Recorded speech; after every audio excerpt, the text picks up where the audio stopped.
안녕하세요. 저는 조커제이라고 합니다. 제 소개를 먼저 드려야 될 것 같은데, 저는 진실의 누군가 머리, 그리고 이제 유튜브에서 조커제이로 활동하고 있고요. 뭐 제이조커나 뭐 조커제이나 뭐 아무렇게나 검색하셔도 나오니까요. 아마 저를 아시는 분도 계시고 모르는 분도 계실 거예요. 예, 제가 근데 이번에 김 박사님 사무실 이렇게 초대받아가지고 예전에 먹방 할 때는 몇 번 나와 봤는데, 제 방이 아닌 여기서 이제 제가 방송을 하니까 느낌이 많이 새롭네요. 앞에 그 내용 잘 보셨죠? 조국 관련된 내용들. 예. 그거 관련해서 저도 조금 제 생각 몇 가지만 말씀드리면은, 여러분들도 보실 때 이제 그런 걸 먼저 중요하게 보셔야 돼요. 뭘 중요하게 보셔야 되냐면은, 조국 딸이 지금 그걸로 그 주제로 굉장히 이슈가 많이 됐잖아요. 근데 그 어떤 주제든 이슈가 되려면은 언론 그리고 포털 그리고 또 인터넷 커뮤니티에서 이거를 의도적으로 띄워야 되거든요, 항상. 근데 예를 들면은 과거에 이런 일도 있었어요. 문재인 대통령 사위가 뭐 이제 벤처 캐피탈 같은 걸 통해서 저희들 세금으로 마련된 청년 창업 펀드 이런 거를 아무 실적 없이 대행사로 선정을 받아서 이제 이상한 뭐 게임사 통해서 뭐 정확히는 기억이 안 나는데 몇십억, 몇백억 이렇게 또 해먹은 옛날에 그런 사건도 있었거든요. 근데 언론이랑 포털에서 다루지 않으면 절대 사람들은 모르거든요.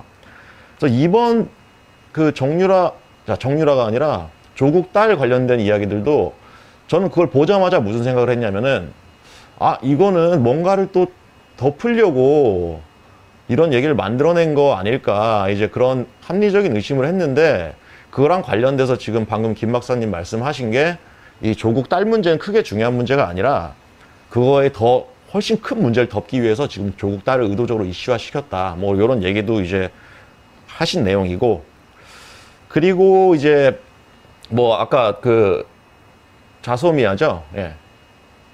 그거 관련해서도 채팅창 보고 니까 많이 물어보시던데, 그것도 같이 연관이 있다고 어느 정도 생각이 돼요. 예. 그거 관련해서는 내용은 다 아시잖아요, 여러분들.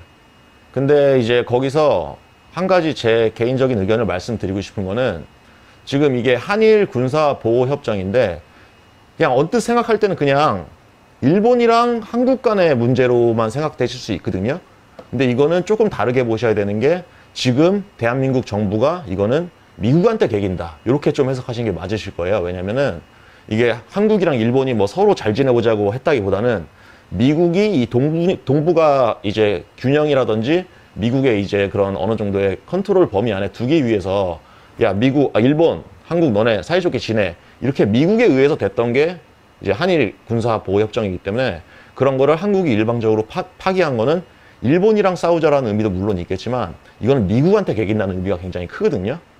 그래서 이후에 이제 제가 예상되는 부분이, 아마 이제 뭐 올해 아니든 내년이 됐든 뭐 미군 방위비 분담부터 해가지고 언론에서 엄청 또 선동을 할 거예요. 미국이 방위비로 얼마를 내라고 한다더라. 그리고 지금 미군들이 한국에서 술 먹고 사고 치고 다닌다, 막 이런 거 해가지고 이슈화 시켜가지고 이제 미군 몰아내고 점점 이제 나라를 중국화 시킬 걸로 뭐 그런 단계 중에 하나로 보고 있습니다. 예. 그리고 얼마 전에 한국 정부에서 그런 얘기 했었잖아요. 전 그걸 되게 재밌게 봤는데, 자소미아 관련해서 국익에 도움 안 된다고 판단되기 때문, 이렇게 얘기를 했거든요. 전 그걸 보고 얘네들이 맞는 말 하는구나, 이렇게 생각을 했어요. 왜냐면은 중국 국익에 도움이 안 되기 때문이죠. 중국 국익에. 대한민국 정부는 거의 뭐 중국 정부라고 봐도 되고, 대한민국 정치인들도 다 지금 거의 중국 정치인들이라고 보면 되거든요. 그런 부분에서 자기들 입장에서는 국익에 도움이 안 된다. 맞죠? 중국 국익에 도움이 안 되는 거. 예. 그렇게 해석하시면 될 거예요. 그리고 더 상세한 얘기는 오늘 주제랑 좀 안 맞으니까 이 정도만 말씀드리는 걸로 하고, 오늘 제가 말씀드릴 내용이 그 이제 반중에 대한 어느 정도 여러 가지 정보들을 이제 총망라한 그런 내용들이거든요. 그래서 아마 저를 아시는 분들은 제 방송에서 한번 보신 내용일 수도 있고, 그리고 아마 반중 친미 활동을 오래 하신 분들은 어느 정도 내용을 다 알고 계신 내용일 수도 있는데, 제가 이제 총망라하는 의미에서 한번 제가 지지난주 8월 초에 한번 했던 방송인데, 그 주제로 한번 더 많은 분들이 아실 수 있게 오늘 크리에이트 게임에서 진행을 하려고 합니다. 예. 그래서 지금 대한민국 정치판이 얼마나 친중화되어 있는지 그거에 대해서 좀 상세하게 내용이 들어가고, 그리고 나라 지금 정치판이 이 모양 이 꼴인데 여기서 이걸 정상화시키려면은 도대체 어떻게 해야 되냐, 그거랑 관련해서 저희 이제 진성 반중 세력이라고 할 수 있는 이제 김정민 박사님과 저희 반중 친미 활동하는 사람들이 이제 그레이트 게임을 어떤 식으로 공략해 나가서 이걸 정상화시켜야 될지, 이제 그런 걸 총체적으로 망라한 거니까요. 자료를 준비했고요. 이게 내용이 조금 방대해요. 그래서 오늘 시간 관계상 제가 최대한 좀 빨리 불필요한 거 생략하고 진행할 테니까요. 예, 한번 그럼 시작을 하겠습니다. 일단은 저희 반중 친미를 제일 먼저 얘기하기 전에 도대체 우리가 어떻게 피를 빨리고 있는지, 중국한테 뭘 당장 내가 손해보고 있는지, 이게 반중 전파를 할 때 가장 첫 번째 필요한 부분이거든요. 그래서 지금 이 내용이 몇 가지를 준비했는데 여기서 그거를 먼저 다뤘어요. 이게 좀 뒤에 나와야 될 내용인데 이거 간단히 한번 보시고 넘어갈게요. 자, 이게 이제 외국인 특별 전형 관련된 얘기인데, 지금 조국 딸이나 과거에 뭐 정유라 그런 거랑 굉장히 연결이 많이 돼요. 지금 대한민국 고등학생들은 좋은 대학 가고 조금이라도 나은 인생 살아보려고 뭐 열심히 공부도 하고 젊은 시절에 뭐 추억거리 같은 걸 많이 포기하잖아요. 근데 여기 보시면은, 예, 뭐 이제 외국인 특별 전형으로 지금 중국인들은 거의 원하는 학교를 골라서 갈 수 있는 현실이고, 그러고 나서 이제 좋은 학과 좋은 대학을 졸업하고 한평생 꿀 빨면서 살겠죠. 지금 중국인들은, 자국민들은 공부를 해서 좋은 대학 못 가더라도 뭐 등록금 내느라 힘들고 뭐 그런 상황인데, 요거는 절대 언론에서 이슈가 된 적이 없어요, 이런 내용은.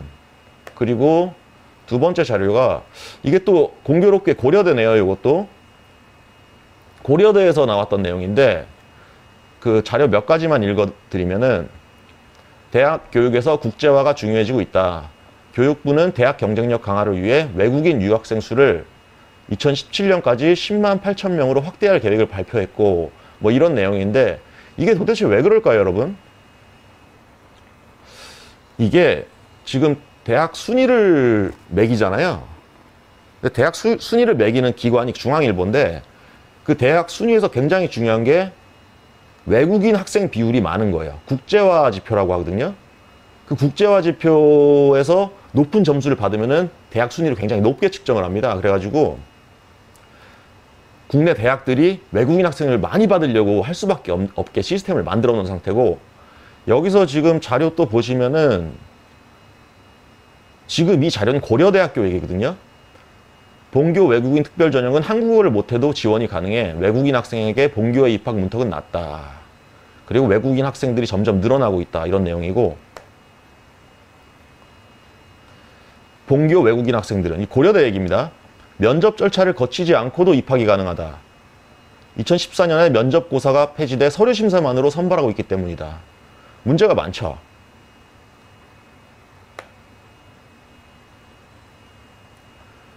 근데 이게 고려대학교 같은 경우는 그래도 굉장히 대한민국에서 5손가락 안에 들어가는 학교이기 때문에 어느 정도의 한계는 있는데, 그 지방대학교 같은 경우에는 현재 국내 학생만으로 아예 정원이 미달되는 학과도 많이 있거든요.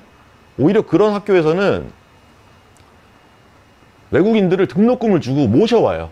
자국민들은 등록금 내느라 피 빨리고 졸업하고 나서도 학자금 대출 갚느라 계속 그 삶의 질이 나아지기가 힘든데, 지금 고려대만 해도 이런 상황이고, 또 여기 자료 보시면은 외국에서 초중고 전 교육과정 이수자는 정원 제한 없이 모집할 수 있어 대학 재량으로 입학생 수를 확대할 수 있다. 답이 없죠. 제가 뭐 더 설명드릴 필요가 없을 것 같아요. 밑에 자료 보시면은 한국어 능력과 영어 능력이 부족한 외국인 학생들의 입학이 증가하는 것에 대해 솔직히 한국 학생들에게 피해라며 서류만 내면 다 뽑아준다는 이야기가 나올 정도. 고려대에서 이럽니다. 고려대에서. 여기 지금 이 방송을 보시는 분들 중에 뭐 10대, 20대는 많이 있을 거라고 생각은 안 되지만, 지금 10대 중고등학생 자녀를 두고 계신 그 시청자분들 많이 계시잖아요. 이걸 보면은 정말 분노를 해야 되는 지금 상황이거든요. 근데 이런 건 절대 이슈가 안 되고 있다는 얘기죠. 자, 그리고 지금 대학교에서 어떻게 지금 외국인들을 우대를 해주는지. 중국 유학생만 책이나 충북도 장학금 지원 논란. 중국인 유학생의 마음을 살려고 장학금 지급 등 각종 혜택을 준다는 계획이다. 학자금 대출금을 갚지 못해 법적 조치를 당한 충북 지역 대학생들이 상당수인 상황에서 도의 이런 계획은 현실을 등한시한 발상이란 지적이 나온다. 그 외에 중국 유학생들 위해서 막 축제도 열어주고 중국 유학생 학부모 참여를 이끌기 위해 항공료까지 막 도가 지원해주고 있어요. 이게 누구를 위한 나라입니까? 그리고 아까 김 박사님 자료에서도 나왔던 내용이죠. 국내 학사 취득 외국인 간이 귀화 가능토록 이제 국적까지 준다고 하네요. 예. 그러니까 지금 대한민국 대학생들이 박근혜 하야하라 이러면서 촛불 들고 나올 게 아니라 지금 이 사실에 분노를 해야 되는데 지금 거의 개돼지화되어 있는 이런 대한민국 국민들은 진실을 알지 못하고 언론에서 나오는 얘기만 가지고 머릿속에서 세뇌당해서 그것만 얘기할 수밖에 없게 지금 중국이 만들고 있습니다. 저희 나라를. 자, 그리고 이거는 방금까지는 대학생 얘기였고 여기서 직장인들도 절대 예외가 아니에요. 지금 월급, 저도 회사 생활을 하고 있지만 저희 다 세금을 내잖아요. 사대보험. 그래서 보통 이제 급여에 따라서 다 다르지만 뭐 월급이 뭐 400만 원, 500만 원 정도 되면은 사대보험만 6, 70만 원이 나가고 있거든요. 근데 6, 70만 원이 다가 아니라 거기서 이제 또 회사가 내주는 돈이 있잖아요. 그러니까 내 명의로 한 달에 100만 원 돈이 매달 세금으로 빠져나가고 있는 거예요. 근데 일단 국민연금 얘기만 먼저 말씀드려볼게요. 국민연금 중국 주식 투자 확대. 그리고 위기의 국민연금 중국 커피빈 투자 실패로 730억 손실 우려. 이거는 자료가 너무 많아서 이거 완전히 빙산의 일각입니다. 자, 국민연금 주식 투자 손실로 작년 32조 원 증발. 이게 올해 3월달 기사예요. 여기 해외 7조 2천억 원 손실 추산 나와 있죠. 이 중에 못해도 5조는 중국이 아닐까. 예, 그렇게 저는 생각을 하고 있어요. 자, 그리고 이거 아마 내용 아시는 분들은 아실 텐데 스튜어드십 코드. 탈법된 주주권 행사 반드시 책임 묻겠다. 어쨌든 국민연금이 해외가 됐던 국내가 됐던 이렇게 주식 투자를 많이 하잖아요.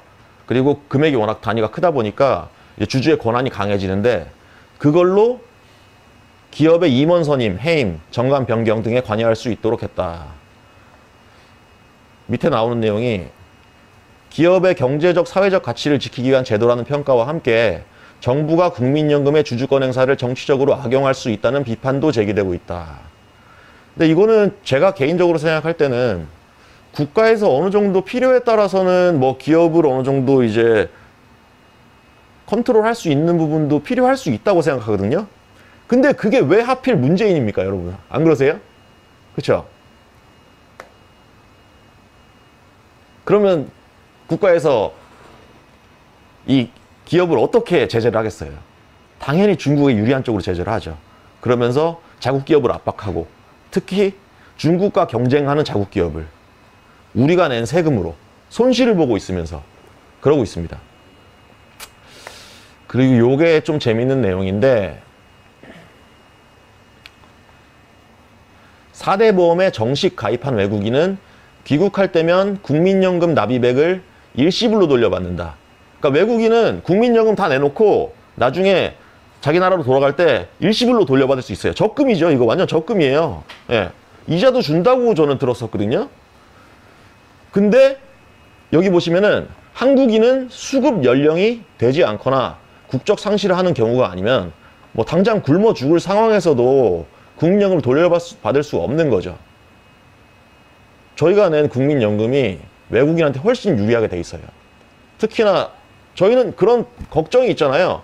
나중에 내가 노후가 됐을 때 국민연금 과연 이거 돌려받을 수 있는 거냐 없는 거냐 계속 손실만 보고 앉아있으니까 중국에다 갖다 바치고. 근데 외국인들은 적금처럼 지금 받아갈 수 있는 상황이고, 그리고 이 자료에 나온 내용 한 가지 더가 우리나라에서는 불법 체류자도 산재보험 혜택을 받을 수 있다. 불법 체류자가 산재보험 혜택을 받아요. 그러니까 불법 체류자가 공사판에서 일하다가 다치면은 들어 누워서 저희가 낸 세금으로 먹고 살 수가 있는 거예요. 근데 공식적으로 취업하지 못한 한국인은 산재보험이나 고용보험의 혜택도 받지 못한다. 이게 말이 됩니까, 여러분? 자, 이 외에 내용이 너무 많은데 제가 지금 간단히만 보여드리는 거예요. 두 번째 자료가 외국인이 받아 챙기는 건강보험액은 연간 수천억 원 수준. 한국에 와서 한국인이 낸 세금으로 공짜로 병을 고치고 돈까지 벌어서 귀국하는 아이러니한 상황이 늘어나고 있는 것이다. 지금 뭐 중국인들 결핵이든 뭐든 걸리면 한국 와서 치료받고 돌아가잖아요. 그 돈 누가 낸 거죠? 다 저희가 낸 거예요. 다 저희가. 지금 저희 세금이 이렇게 살살 녹고 있습니다. 그리고 관련해서 이제 마지막 자료인데요. 이게 좀 총 정리가 되어 있는 자료예요. 제가 어떤 블로그에서 가져온 글인데, 외국인한테 지원된 예산들, 그게 점점 늘어나고 있다는 내용이고, 반대로 자국민한테 들어가야 될 복지 예산은 점점 삭감되고 있다는 내용인데, 보시면 진짜 기가 막힙니다. 자, 나눔 로또 다문화 가정 지원 584억 원, 불법 체류자 의료비 지원. 이게 외국인에 대한 우대 정책들이에요. 다문화 가정 무료 의료 지원, 다문화 가정 특례 입학, 보육료 무료 지원, 공립 유치원 우선 입학. 기가 막히죠. 외국인 유학생 각종 장학금 지원, 명절 지원비 지급, 고향 방문비 지급. 자기 나라로 한 번씩 1년에 한 번씩 갔다 오라고 비행기 값도 내준다니까요. 누구 돈으로? 우리가 낸 세금으로요. 우리가 낸 세금. 외국에 계신 가족 한국 초청 비용 지급, 각종 의료 지원, 문화 바우처 사업 발급, 방문 가외 무료. 다 읽기도 힘들어요. 임대주택 1순위, 대학 특별자정, 이건 아까 말씀드렸죠. 대출 할인, 뭐 대출까지 할인을 해줘요, 외국인한테. 우체국 할인, 별걸 다 할인해줍니다. 살기 좋은 나라예요, 외국인한테. 아주 유토피아죠. 전기세 할인, 통신비 할인, 출산비 지원. 전 세계에 신혼여행비 지원해준 나라가 있나요? 진짜 차라리 외국인이 되고 싶습니다, 저도. 이 나라에서. 이런 혜택을 받을 수 있는데 결혼식 지원, 뭐 별의 별게 다 있어요. 운전학원비도 지원해주고. 자, 근데 지금 밑에 빨간 글씨 보시면 여기 밑으로는 자국민에 대한 예산을 삭감한 내용들이에요. 이거 다 읽기도 힘든데 쭉 한번 보세요. 결식 아동 급식 지원금 삭감, 소득층 에너지 보조금 삭감, 사회적 일자리 창출 지원금 삭감, 노인 일자리 예산 삭감, 비정규직의 정규직 전환 예산 삭감. 자국민에 대해서는 다 삭감을 해가지고 지금 외국인 다 퍼주고 있다니까요. 이런 미친 나라가 어디 있습니까 도대체. 저소득층 의료비 지원비. 김 박사님이 욕은 가급적이면 하지 말라고 하셔서 제가 정말 욕을 참기가 너무 힘드네요. 장애인 차량 지원비 삭감, 교육 예산 삭감, 의료급여 수급권자의 진료비 예산 삭감. 다 읽기도 힘들어요. 보세요. 건강보험 가입자 지원금 삭감, 학자금 대출 신용보증기금 지원액 삭감. 자국민에서 다 삭감을 하고 있어요. 지금 나라 꼴이 이렇습니다. 지금 우리나라 자국민들이 이렇게 지금 피가 빨리고 있어요. 중국인들한테. 그리고 이 나라의 모든 제도들은 지금 그렇게 계속 점점 바뀌고 있고, 근데 저희들은 이 사실을 전혀 모르고 있잖아요. 대부분은. 왜냐? 언론이랑 포털에서 보도를 안 하니까. 보이는 것만 보게 돼 있거든요. 그러면은 지금 이 나라에 이렇게 기생하고 있는 중국인들, 외국인들이, 외국인이라고 하면 사실 중국인이죠. 반 이상이 중국인이라고 보시면 되니까, 특히 조선족들. 그 사람들이 대한민국에서, 이 대한민국이라는 나라에서 어떤 짓을 하고 다니는지 보여드릴게요. 자료 보시면은 진짜 너무 많아서 몇 개만 준비했어요. 그리고 그 중에서도 오늘 시간 관계상 제가 빨리 진행을 할 거고, 제가 그냥 요약을 드리면은, 한국에서 등록금 받고 기숙사비 받고 한국에서 박사과정까지 공부해서 중국으로 돌아간 중국인이 중국으로 돌아가서 동북공정의 토대가 된 그런 저술에 동참했어요. 내용 아시죠? 동북공정이 뭔지. 한국을 중국으로 편입시키겠다는 게 동북공정이거든요. 그 이론적 토대가 된 고대 중국 고구려 역사 송론의 저술에 동참한 것으로 밝혀졌다. 차, 이러고 있습니다. 그리고 이건 2008년도에 베이징 올림픽 때 성화봉송 때 그 티벳이라든지 중국에 반대하는 그런 단체들이 많잖아요. 그 단체들이 올림픽 공원부터 그 성화 봉송하는 그 길을 쭉 따라서 거기에 집회 신고를 다 해놓고 거기서 집회를 한다고 하니까 중국인 유학생들이 다 총출동해서 자국민들 패고 다녔어요. 말도 안 되는 일이죠.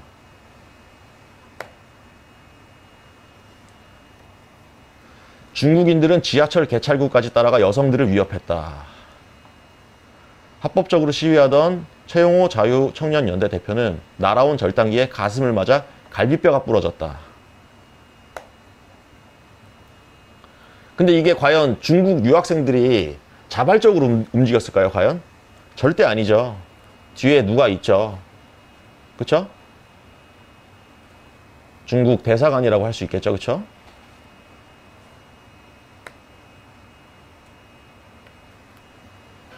밥값 등을 합하면 훨씬 커진다. 수천만 원에서 억대를 넘을 것으로 보인다. 이 정도의 규모의 돈을 유학생회가 마련할 수 있을까? 소수의 조직된 그룹이 폭력 시위를 주도한 듯. 그렇게 지금 저희 주머니에서 나온 돈으로 꿀 빨고 있으면서 길거리에서 한국인들 패고 다녀요. 근데 잡지도 못하고 있죠. 근데 중국 외교부 대변인은 사과도 하지 않은 채 나쁜 의도가 없었다면서 오히려 중국 유학생들을 옹호하는 자세를 취한 것이 불에 기름을 부었다. 근데 솔직히 지금 이 방송 보시는 분들 중에 이 사건에 대해서 아시는 분 계신가요? 아시는 분은 계시더라도 이게 뭐 이슈화된 적을 본 적이 있으신가요? 절대 없죠. 중국 관련된 건 절대 나쁘게 보도를 안 합니다. 자, 그리고 이거는 그 조선족 관련해서 정리된 내용인데, 조선족이 많은 안산이라든지 가리봉동 쪽에 현장 취재를 했던 내용이에요.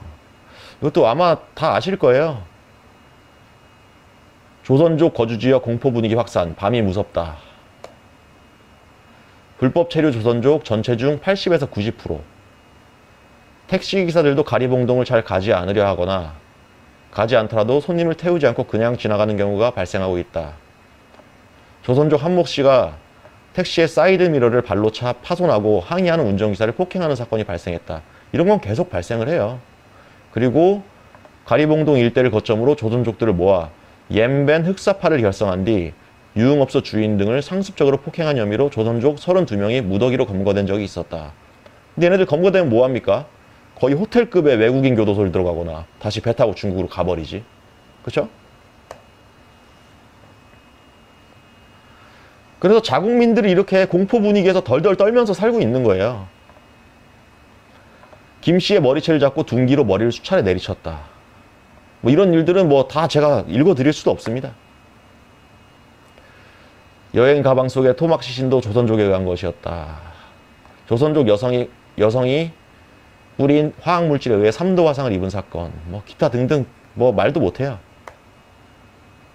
지금 대한민국에 저희가 낸 세금을 꿀 빨고 있는 놈들이 이렇게 자국민을 두들겨 패고 다니고 각종 꿀 빨면서 저희들의 행복을 뺏어가고 있는 거예요. 이거를 예사로 생각하시면 안 되는 게, 당장 내 주머니에 있어야 될 돈이 강탈해 가는 거나 마찬가지거든요. 예를 들어서 좀 사회생활 조금 오래 하신 분이라면은 그냥 한 달에 100만 원씩만 빨렸다고 쳐보세요. 근데 그 중에 실제 필요한 돈은 50만 원, 나머지는 외국인 복지에 빨렸다. 한 달에 50만 원씩만 빨렸다고 쳐봐도 이거 월 복리로만 계산해봐도 이게 얼마예요 도대체? 사회생활 오래 하신 분들이면 그냥 내 주머니에서 몇 천만 원 그냥 털어가는 거예요. 그리고 중국인들을 활개치고 다니고, 그리고 더 문제는 점점 이런 현상들이 늘어나고 있다는 거죠. 그러면 여기까지 지금 중국과 관련된 실질적인 피부로 와닿는 체감되는 내용 말씀드렸는데, 그럼 이게 왜 언론 포털에서 다뤄지지 않고 정치판은 왜 이런 거를 얘기하지 않는지, 그거에 대해서 말씀을 드릴게요. 자, 먼저 좌파 정치 세력 먼저 볼게요. 자, 민주당 외 기타 잡당이라고 표현을 했거든요. 첫 번째, 자국민의 삶의 질은 절대 관심 없습니다. 그 문서 유출된 거 아시죠? 자료 보여드리면서 설명드릴게요. 오직 좌파의 득표율을 위해서만 선동과 선회 활동을 하죠. 자국민의 삶의 질은 관심이 없어요, 이 사람들한테. 그리고 자국민 피를 빨아먹고 있는 중국에 대한 대응도 절대 없죠, 당연히. 자, 한일 갈등은 내년 총선 호재. 그러니까 민주당에서 한일 갈등은 내년 총선의 호재래요. 그러니까 나라가 어떻게 되든가 관심 없어, 얘네들은. 내년 총선의 호재라니까 이 한일 갈등을 총선 때까지 이어나가려는 거예요, 무조건. 그래서 계속 반일 감정 계속 조장하죠, 언론 통해서. 이게 민주당 내부 문서가 유출된 거거든요.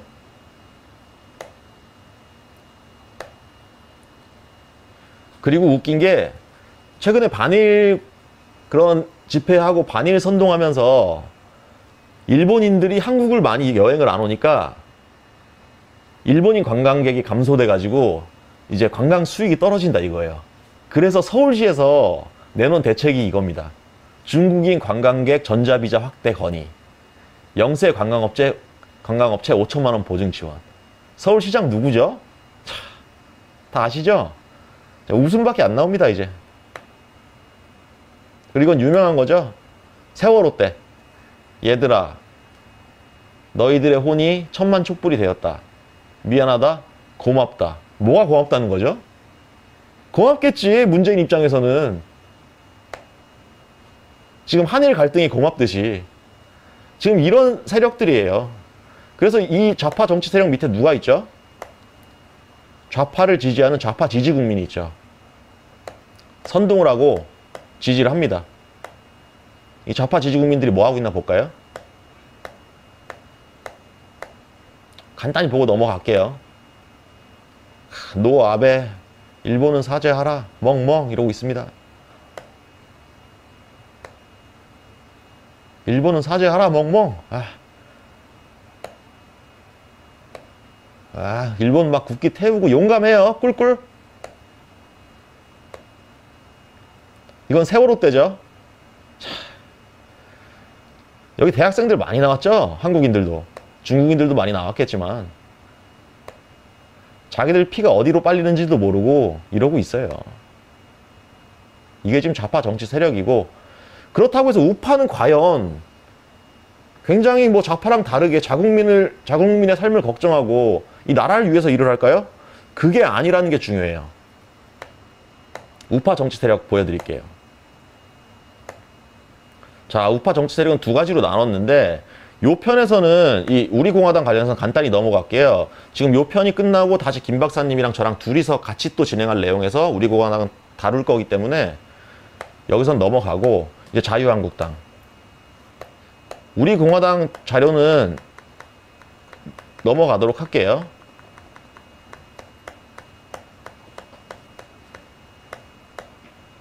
자, 자유한국당.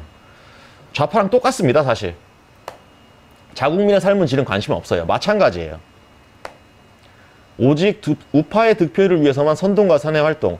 아까 좌파를 그냥 우파로만 바꾸면 돼요. 자국민 피를 빨아먹고 있는 중국에 대한 대응 안 하죠. 그러면서 이제 종북 척결 이런 말만 하죠. 왜냐? 우파의 득표를 위해서만 활동하니까. 자, 계속 그런 종북 타령이나 마찬가지인 그런 행동만 하고, 여기서 또 천안함 침몰로 MB와 한나라당 지지율 상승. 좀 된 자료예요. 2010년도 자료인데 요걸 제가 왜 보여드렸냐면은 아까 제가 좌파 얘기하면서 말씀드렸죠. 좌파는 한일 갈등이 총선의 호재라고. 근데 그게 내부 문서가 유출된 거예요. 근데 내부 문서가 만약에 유출이 안 됐을 뿐이지 자유한국당도 속으로는 100% 그러고 있을 거예요. 서해에서 이거 교전이라도 한번 나야지, 그런 사람들이 또 보수를 많이 찍을 텐데. 그러니까 나라의 그런 운명이나 자국민 삶의 질은 관심이 없어요. 오직 우파의 득표율을 위해서만 선동과 세뇌 활동을 하고 있습니다. 특히 앞에 말씀드렸던 그 중국에 관련된 내용에 대해서 절대 언급 안 하죠. 그건 좌파, 우파 똑같아요. 자, 우파 밑에 우파 지지 국민이 있죠. 마찬가지로. 선동을 하고 지지를 합니다. 자, 이게 지금 현재 대한민국 정치판의 기본 맥락이라고 이해를 하시면 되는데, 여기서부터가 이제 본격적으로 시작이죠. 자, 좌파랑 우파가 지금 막 싸우는 것 같잖아요. 얘네들이. 그쵸? 얘네들이 싸우는 것 같지만 표면적인 대립이에요. 표면적인 대립. 겉으로만 싸우는 척을 하는 거예요. 그 상세 내용 들어가 볼까요? 싸우는 척을 열심히 하는데 중국을 중심으로는 실질적으로 한 편이에요. 중국에 관련돼서는 절대 얘기 안 하죠. 다 같이.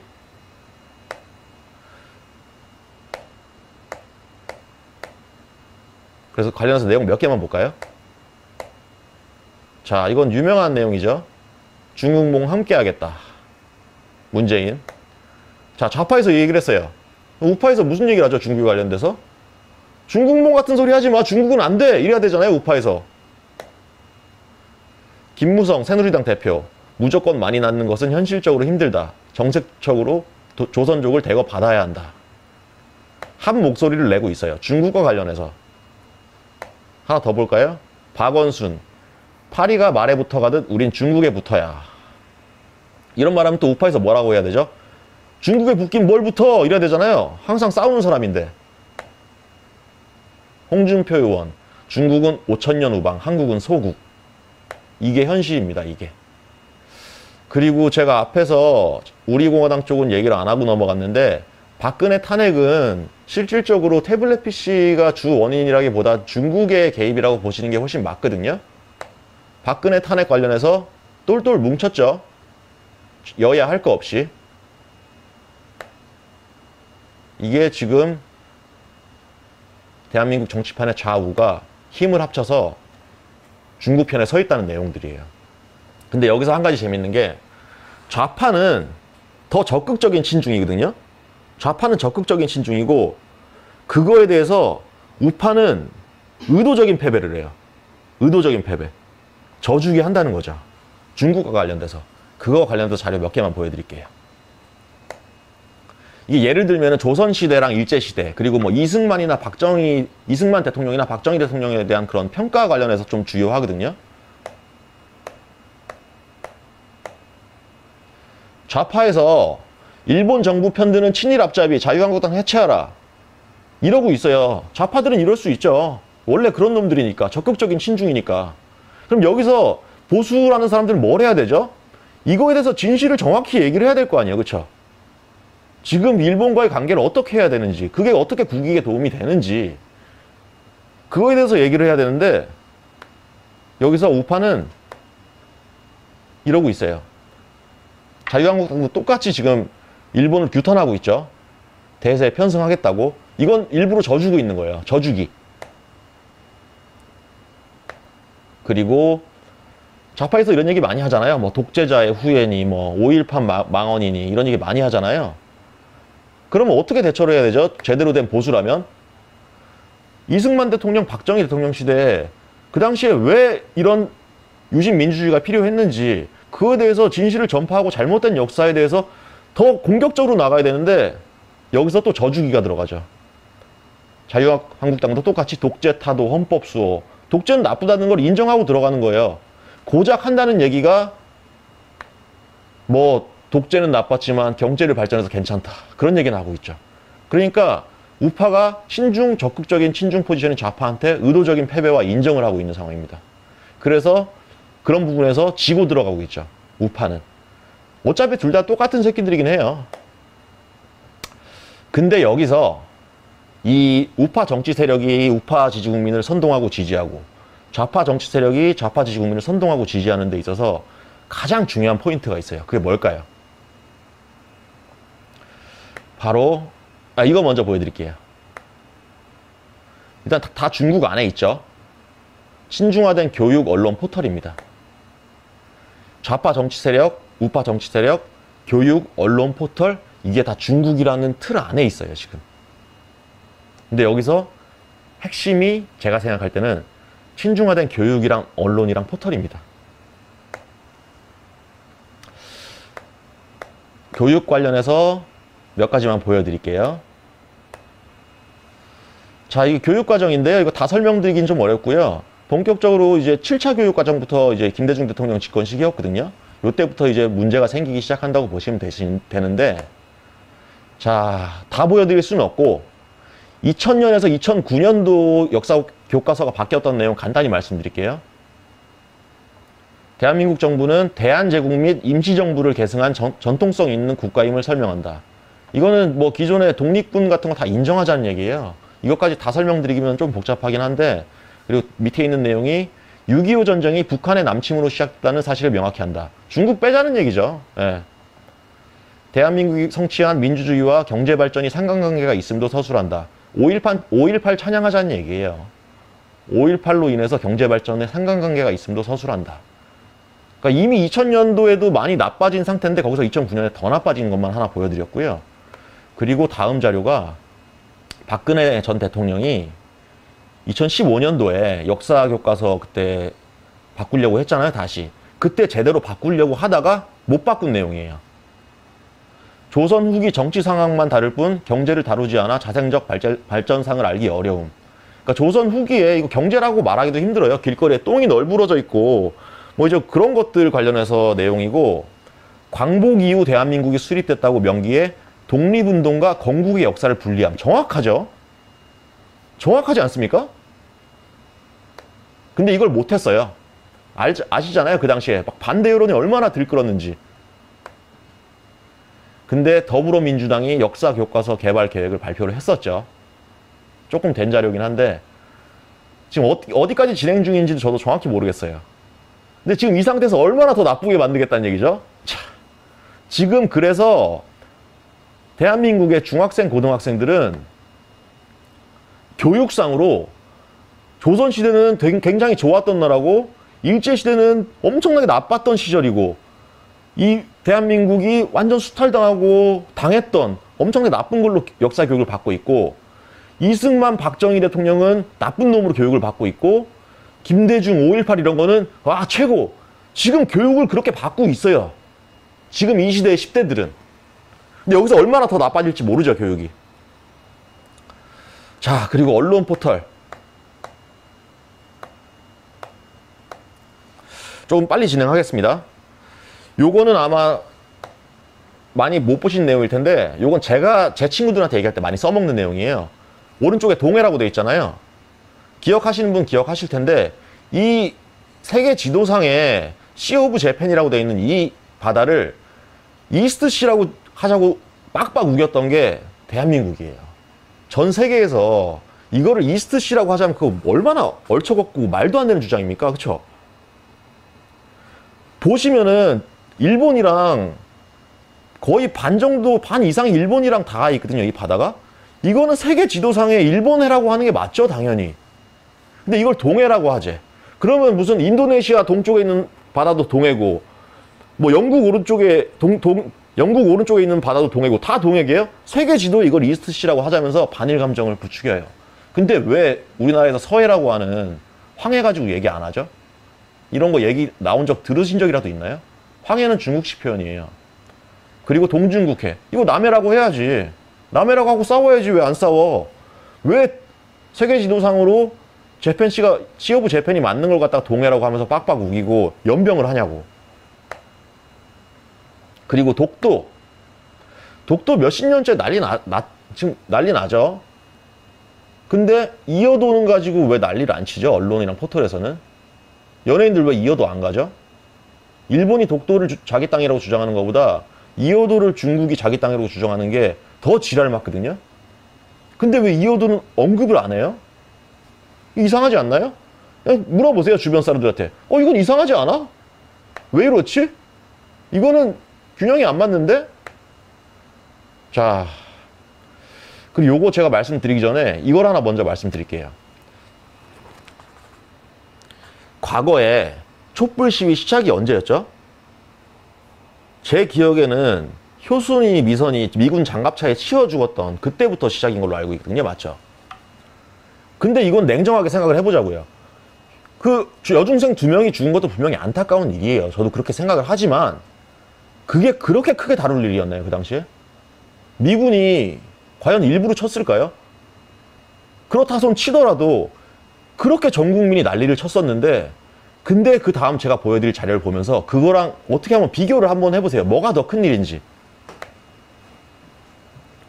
자, 불법 조업을 하던, 영해를 침범해서 불법 조업을 하던 중국 어선이 있어요. 그 어선을 제지하기 위해서 한국 해경이 나갔다가 중국 어선 선장한테 칼에 찔려 죽습니다. 근데 이게 한 번만 있는 일이 아니에요.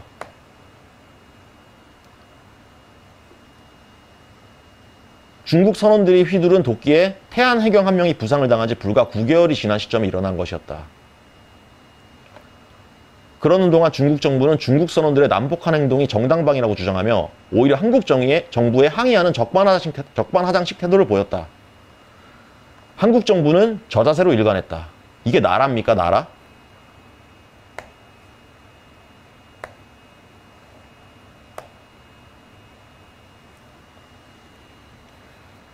중국 외교부 정례 브리핑에서도 이 사건에 대한 별도의 유감이나 사과 표명은 없었다.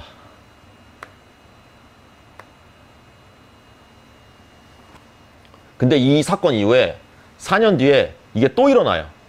중국 어선이 한국 해경정을 충돌해가지고 침몰을 시켰어요. 근데 이때 기사회생에서 이제 구조돼서 살아났던 사람이 있는데 몇 달 뒤에 결국 사망을 합니다. 그분도, 그 해경도. 여러분, 여중생 2명이 죽은 것도 안타까운 일이에요. 근데 이거에 대해서, 이 사건에 대해서 모르시는 분이 있을 정도로 언론이랑 포털은 중국에 대해서 절대 얘기를 하질 않아요. 어떻게 생각하세요? 이 현상에 대해서? 근데 그러고 나서 한국 정부가 계속 저자세로 일관하다가 중국 불법 조업 어선에 대해 선체 충격 및 함포 사격 등을 통한 대응을 선언한다고 발표만 했어요. 발표만. 그러니까 중국이 뭐라고 했는 줄 아세요? 중국 어선의 포격을 허가한다니 한국 정부 미쳤나? 이게 뭐죠? 이거 완전 명나라랑 조선 그때랑 똑같은 상황 아닌가요? 언론이랑 포털은 절대 보도를 안 하고, 그리고 한국인들은 세뇌가 돼가지고 반일 선동이나 하고 있고 반일 집회나 하고 있고 반미 시위나 하고 있고 중국 관련해서는 아무것도 모르고 있어요.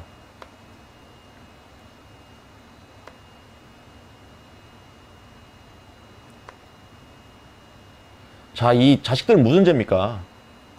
근데 세월호 때 세월호 유가족들한테 막 몇 억씩 줬잖아요. 그쵸? 제가 정확한 금액은 기억이 안 나는데 이때 동료들과 시민들의 성금으로 흉상이 건립됐다. 동료들과 시민들의 성금으로.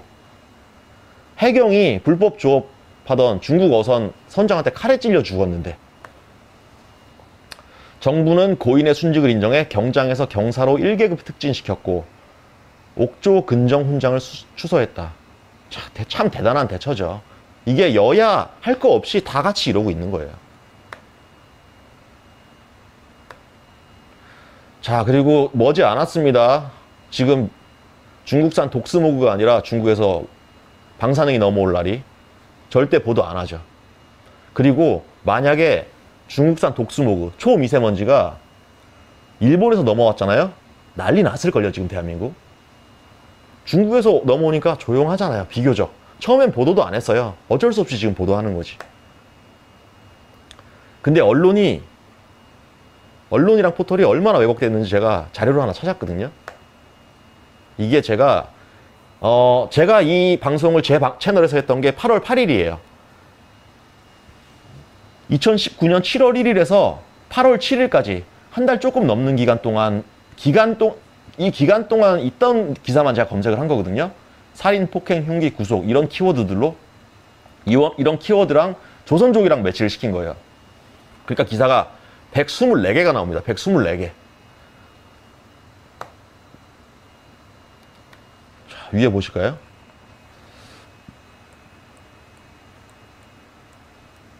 말싸움하다 흉기로 찌른 40대 조선족 검거. 보이스피싱 일당 검거. 다 조선족이죠. 아내 욕했다는 이유로 동료 살해한 50대 남성 검거. 조선족. 이렇게 다 읽어드리기도 힘들어요. 흉기 휘두르며 죽이려 한 조선족. 근데 이 베트남 아내 폭행, 요것만 한번 살짝 이슈됐었어요. 요거는 자국민 사건이었거든요. 웃기지 않나요? 다 조선족이에요, 다 조선족. 이렇게 기사가 124개예요. 1페이지만 제가 보여드린 거예요. 근데 그 한 달 동안 이런 기사 언론에서 노출된 거 보신 적 있나요? 기사는 떠요, 기사는. 사실관계를 기록을 남겨야 되니까. 근데 이게 이슈화가 되려면 언론에서 1보, 2보, 3보, 4보 막 때리고, 솔직히 여기 있는 제가 방금 보여드렸던 사건들 중에 별거 아닌 일은 없거든요. 사람이 죽은 일이니까. 그리고 포털에서 이거를 막 메인에 몰아줘야 돼요. 그래야 사람들이 알아요. 그리고 제가 그래서 네이버 1페이지 제가 메인 페이지 하나 준비했거든요. 이게 제가 8월 7일 날 찍었던 거예요. 제가 만든 게 아니에요. 제가 조작한 것도 아니고. 여기서 또 밀어줘야 돼요. 그래야 이슈화가 됩니다. 자, 최순실 사건 아직도 얘기를 하고 있고, 남교사들이 뽀뽀해달라고 하면 교사 연수서 성희롱 강의, 뭐 요런 거나 메인에 띄우고 있어요. 시골 마을 주민 갈등, 사례로 이어진 비극. 요거 자국민 얘기예요, 자국민. 자국민들끼리 싸운 거. 왜 조선족 그렇게 많이 자국민을 죽이고 다니는데 그거는 왜 포털에 하나도 없죠? 일제손에 사라진 동십자가. 뭐 일본에 대한 나쁜 얘기예요. 중국 폭격기, 초음속 무기 탑재 감도 공격 태세. 중국 짱이라 이거지. 일본 내각 장악한 일본 회의, 최대 극우단체. 일본 개새끼란 얘기예요. 네이버에서 계속 이런 것만 띄우는 거예요. 자, 여러분. 한 가지 아셔야 되는 게,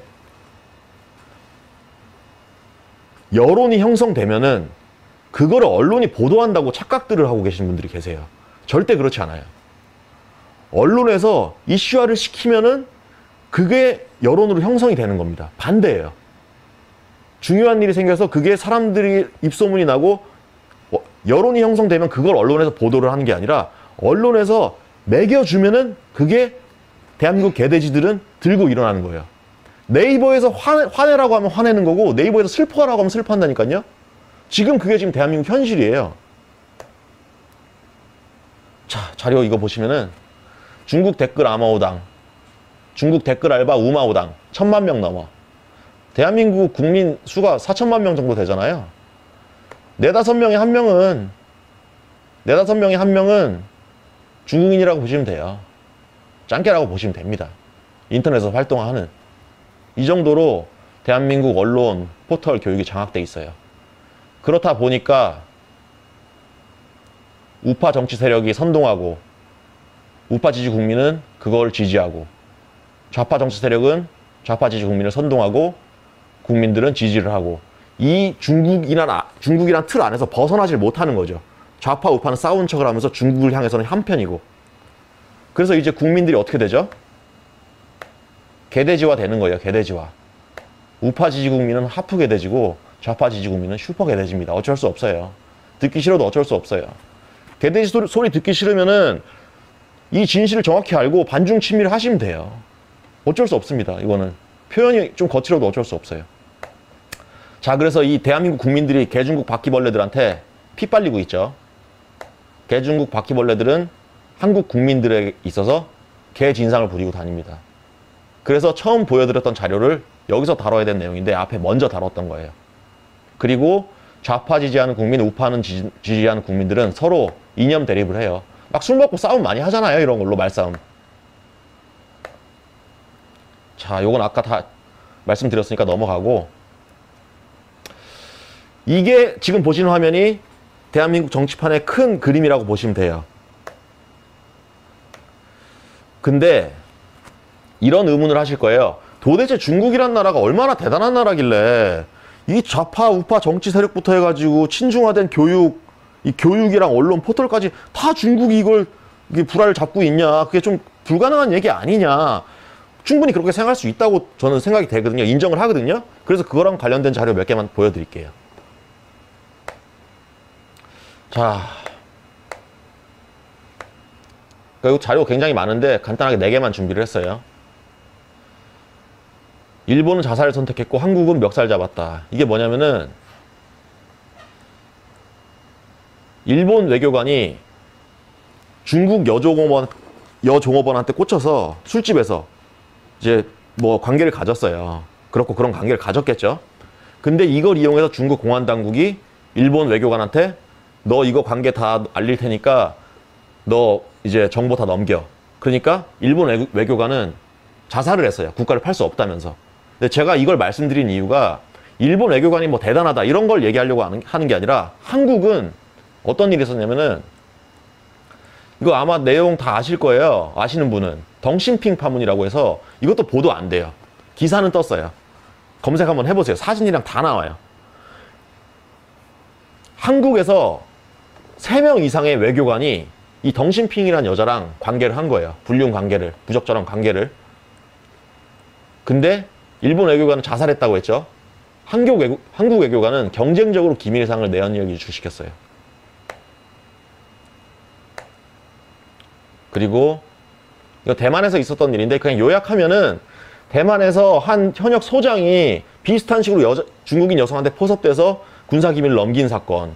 그리고 또 이제 다른 총독부 관료였던 사람, 육군사령부 통신전자 정보처장이었던 사람들이 이런 식으로 중국한테 불알 잡혀서 간접 활동을 해왔던 것들. 그리고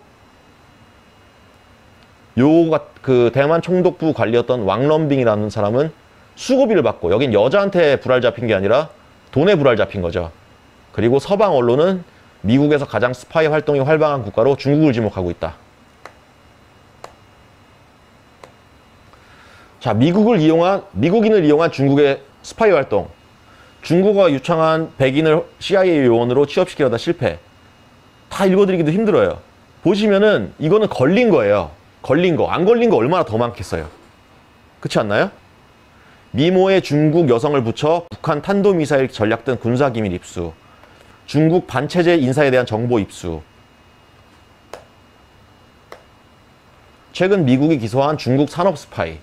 걸린 게 이거예요. 걸린 게. 미국이 털렸으면 한국은 다 털린 거거든요. 자, 이게 지금 대한민국 정치판의 실체입니다. 전체적인 그림 다 이해되시죠? 이거를 과연 언론이랑 포털에서 얘기를 할까요? 이런 내용을 처음 접하는 분도 계실 거예요.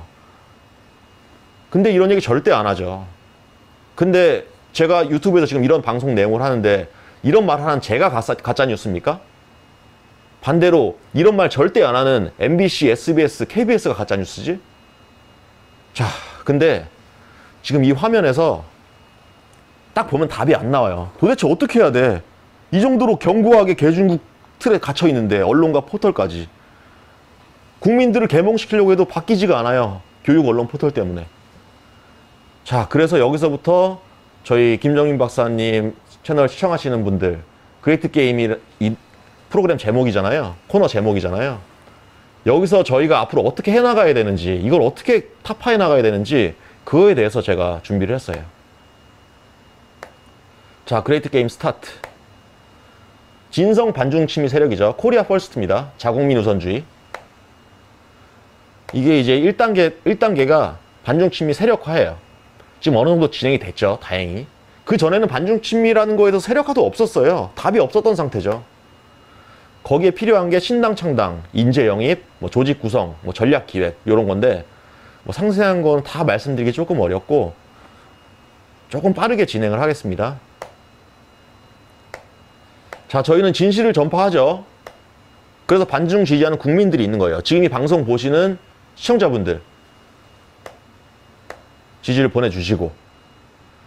자, 스테이지 1이 이제 클리어 됐다고 가정을 할게요. 이제 스테이지 2로 넘어갑니다. 첫 번째 타겟 대상이 어딜까요? 처음부터 끝판왕 잡으려고 하면 안 되죠. 오락 게임을 해도 처음부터 강한 상대를 잡으려고 하면 잡지도 못하잖아요. 단계별로 공략해 나가야지.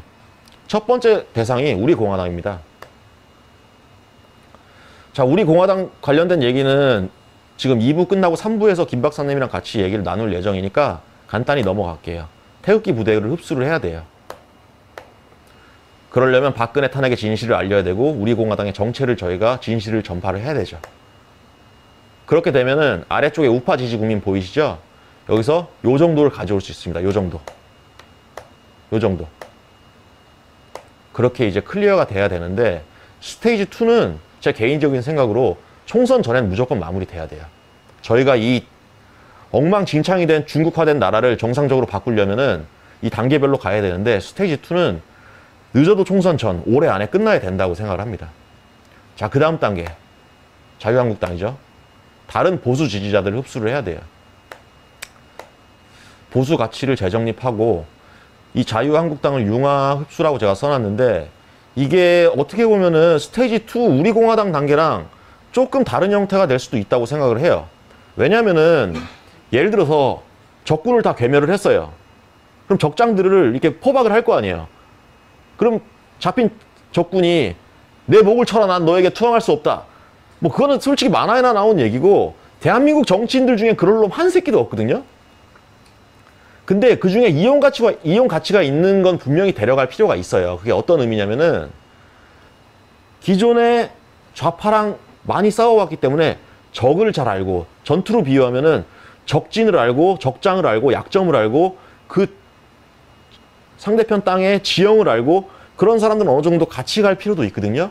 어느 정도 좀 융화될 필요도 있고 그거에 대한 상세한 전략까지는 제가 다 말씀드리긴 조금 어려운데 그래서 우리공화당 스테이지 2 단계랑은 조금 다른 형태로 이 스테이지 3가 진행돼야 된다고 생각을 하고요. 그래서 스테이지 3 단계가 완료가 되면은 자, 우파 지지 국민 중에 요 정도 욕심 많이 안 부립니다. 요 정도만 돼도 돼요. 요 정도. 그러면 스테이지 3가 클리어가 되겠죠. 요게 총선 전에 되면 더 좋긴 한데 요거는 총선 전까지 아니더라도 다음 대선 전까지만 되면은 된다고 생각을 합니다. 자, 그럼 이제 스테이지 4 누구겠어요, 여러분? 당연히 좌파죠. 좌파로 갑니다. 스테이지 4 좌파 지지자들 전향시켜야 돼요. 좌파 지지자들 전향시키려면은 일단 좌파들이 날조하고 선동하고 선회하는 이런 것들에서 다 계몽을 해야 되고 제가 여기 텍스트를 조금 잘못 써놨는데 중국으로 인한 직접적인 피해 제가 아까 요거 말씀드렸잖아요. 요 내용 위주로 전파를 해야 돼요. 좌파 지지자들한테 그게 제일 잘 먹힙니다. 당장 네가 뭘 손해보는지 그걸 얘기를 해야 돼요. 자, 그렇게 돼서 오른쪽 아래 좌파 지지 국민 있죠? 요만큼만 되면 돼요. 진실 전파가. 요만큼만 되면 대통령 됩니다. 반중 친미 세력에서. 자, 그럼 스테이지 4가 클리어 돼요. 요게 이제 딱 대선 때 돼야죠. 그럼 여기가 끝일까요, 여러분? 아니죠. 여기가 끝이 아니죠. 아직 뭐 많이 남았잖아요. 저기 노란색이랑 분홍색이랑. 그리고 저기 바퀴벌레 색깔 갈색 많이 남았잖아요. 마지막 끝판왕 남아있죠. 끝판왕이 어딜까요? 바로 여기입니다. 여기. 신중화된 교육 언론 포털. 요거 못 바꾸면은 또 답이 없을 수도 있어요. 제가 스테이지 4 끝나면 그때는 저희 진성 반중 친미 세력에서 대통령이 나왔을 거라고 제가 말씀드렸잖아요. 그러면 그때는 진짜 계엄령이라도 선포를 해야 돼요. 요 끝판왕 잡으려면. 자, 스테이지 5 끝판왕입니다. 교육 언론 포털 이거 완전히 다시 정상화 시켜야 돼요. 얘네 없애야죠. 얘네 없애고 정상화된 교육 언론 포털 만들어야 됩니다. 요것만 되잖아요. 요것만 되면은 나머지 국민들 있죠. 나머지 국민들 요 우파 지지 국민 중에 나머지 국민들 정상화되고 진실을 알게 되고 요 남은 좌파 지지 국민들도 그 진실을 알게 되는 거예요. 스테이지 5 클리어. 여기까지만 하면 끝난 거라고 보시면 돼요. 나머지는 그냥 보너스 스테이지요. 나머지 그냥 쓸어버리는 거. 자, 그럼 이제 더 이상 개돼지가 아니죠. 개돼지 아니고 보너스 스테이지입니다. 뭐부터 해야겠어요? 잔당 처리해야죠. 잔당. 남아있던 좌파 정치 세력 잔당 처리하고 그리고 우파 잔당 처리하고 개중국 바퀴벌레 박멸해야 되겠어요? 안 해야 되겠어요? 해야죠. 박멸입니다. 그리고 남아있던 개중국 다 나머지 없애야죠. 박멸. 제가 제 채널에서 방송할 때 요거를 생각만 해도 기분이 좋더라고요. 어떠세요, 여러분? 이게 불가능할까요, 과연? 저는 사실 되게 굉장히 힘든 싸움이라고 생각을 했어요. 근데 이런 전략을 통해서 결코 불가능한 일은 아니라고 생각을 하고 그리고 지금 그만큼 저희가 힘을 더 모아야 되는 상황이고, 또 저희 진성 반중 친미 세력을 지지해 주시는 분들이 다 한 분 한 분이 반중 전사가 돼서 또 전파를 해 주셔야지 가능한 일이고, 또 이 자료를 제가 만들었던 목적이, 또 이게 저희가 너무 진지하게만 할 건 아니잖아요. 또 재미가 있으려면은 앞으로 어떻게 큰 그림이 그려질지 어느 정도 또 생각을 하고 보시면은 또 구경하는 재미도 있고, 같이 참전해서 나도 한 명의 반중 전사로 최소한 내 주변 지인들한테도 이 진실을 알려야겠다, 뭐 그런 동기부여 차원도 있고 여러 가지 목적에서 만들었던 자료고요.